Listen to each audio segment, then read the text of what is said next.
for, depending on what disability someone has or what difference someone has, that might be, I know a lot of individuals who are okay with their disability defining them. That is something it's never going to go away.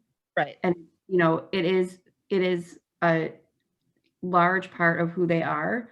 But I think that for that person, it's a large part of who they are. And for that person, it's a defining factor. But for the rest of the world, when you limit yourself to seeing only the disability as the main defining factor of a person, you're missing out on that person and who they are, and just seeing what your preconceived notions or pre-learned experiences of disability are.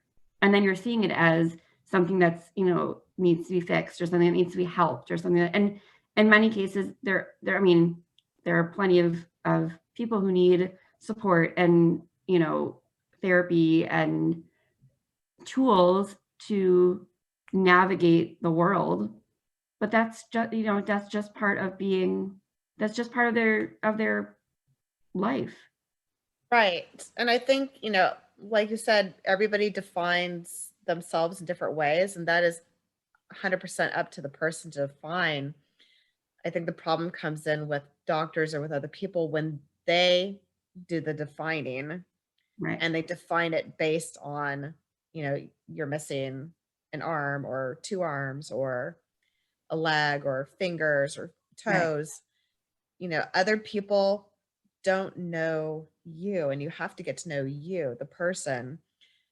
Their limb difference is a part of a whole being, not just it's Right. not just that bone. I wonder what would happen if, like, the conversation switched from, like, hi, what's your name? What's your age? What's your, like, going through, like, the basics, and just, like, ending it with, like, what's the most important thing you want me to know about you? Because Right. I feel like that's something that you would ask, like, in a work interview, or, like, in a interview for, like, some sort of, professional setting. But I feel like if that was asked in, like, a medical field, or something that was more of, like, directed towards, like care, Mhm. that would change the whole conversation. Yeah. If someone asked you, what's the most important thing you would like me to know about you? And you did, and if you didn't say anything about your disability or anything about your difference, but it had something to do about, like, something that you're interested in, or something that you do as your profession, or something that you do as, like, a passion project, or whatever it is, that would be their first, vision of you, before they even talk about your disability or your difference or your medical needs, or, whatever it is, your medical journey. I think that would Right. change the whole conversation. Yeah, and just I mean, it boils down to just seeing the person for a person, Right. and not, focusing on, we don't go around and obsess, "Oh, well, that's, Julie has glasses. Right. That's the girl with glasses." Right.